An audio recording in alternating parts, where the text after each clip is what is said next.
আমি তো মানুষ ছিলাম, সমাজ সংসার ছিল, স্বপ্ন ছিল, বারান্দার ফুল গাছ, বাজার হাট, বিকেলবেলার থিয়েটার, বন্ধুর বাড়ি, আর সবার মতো আমারও ছিল।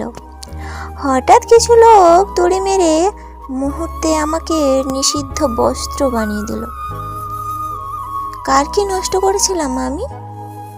কিছুই তো ছিল না আমার, শুধু ওই স্বপ্নটুকু ছিল।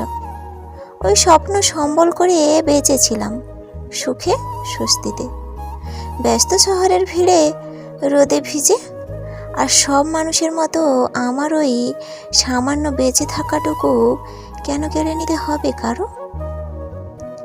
নিষিদ্ধ বস্ত্রকে গর্তে পুড়ে রেখেছে রাজার লোকেরা।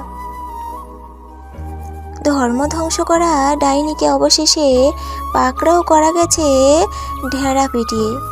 পুরো বিশ্বকে জানিয়ে দিচ্ছে খবর, ধর্মান্ধদের হাঁ করা মুখ ঢেলে দিচ্ছে শুধু সুস্বাদু খাদ্য। সন্ত্রাসীদের জিভ থেকে ঝরানো হচ্ছে গনগনে লাভা।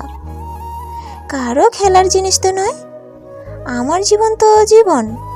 জনতার আদালত বলে কোনো আদালত কি কোথাও নেই? দিল্লির সেফ হাউসে? লেখা তসলিমা আক্তার।